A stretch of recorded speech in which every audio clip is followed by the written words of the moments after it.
দিকে লেখছেন একটি দুর্ঘটনা সারা জীবনের কান্না। আপনি তো আমার বাপ মা সারা জীবনে কান্না তৈরি করে লাইছিলেন। পানিটা দিচ্ছেন ভাই আমারে, আমার কলিজায় পানি নাই, হাতটা দেন। কারণ আমার গাড়ির টান ছিল 70, আমি যখনই টানটা দিচ্ছি আপনি এরকম বাঁকায় দিচ্ছেন। যদি সিএনজিটা আর একটু কাছে থাকতো তাহলে কিন্তু আমি সিএনজি তলে থাকতাম। গ্লাসে দেখবেন ভাই, এরপর থেকে গ্লাসে আপনিও দেখবেন, খেয়াল করবেন। কারণ সবাই আমরা রাস্তায় চলি, আপনি কিন্তু চলে যেতেন, আমি আর সিএনজি মধ্যে ধাক্কা লাগতো, আমরা ঝামেলা পড়তাম, বুঝছেন? আপনি আমার একটা মিনিট ভাই,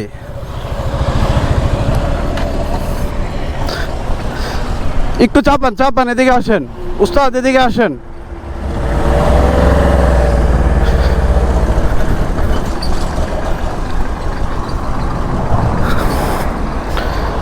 আপনি এদিকে লেখছেন একটি দুর্ঘটনা সারা জীবনের কান্না।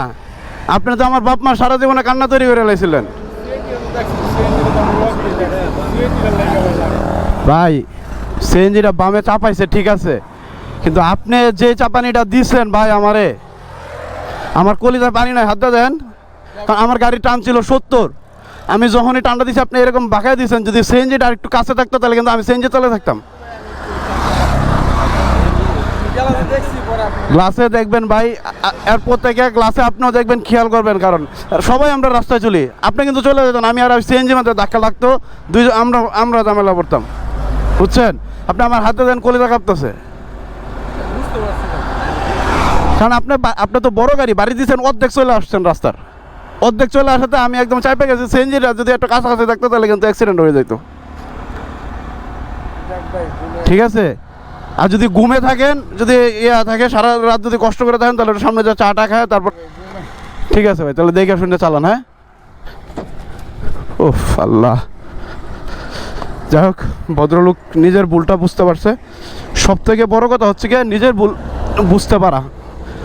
যদি সে গাওরামি করতো যে না আমার দোষ নয় না, তাহলে হয়তো খুবই খারাপ হইতো।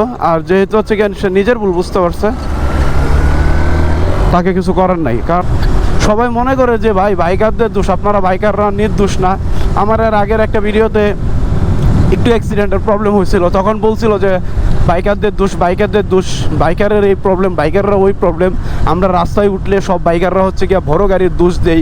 অনেক ছোটোখাটো যারা হচ্ছে কি এগুলো বাইকার না, বিষয়টা আগে আপনি বিষয়টা জানবেন, তারপরে হচ্ছে কি একজনের ভিডিওতে বকাঝকা করবেন। কারণ কেউ সাই দেয় ইচ্ছাকৃতভাবে কোনো একটা গাড়িটা ধরতে যায় না, মারতে যায় না। আমি যদি ইচ্ছাকৃতভাবে একটা গাড়ির চাবি নিয়ে নেই, অথবা একটা গাড়ির লোকদের সাথে হচ্ছে গিয়ে স্টাফদের সাথে আমি খারাপ আচরণ করি, তার কোম্পানি আমাকে ছেড়ে দিবে না, এক নাম্বার।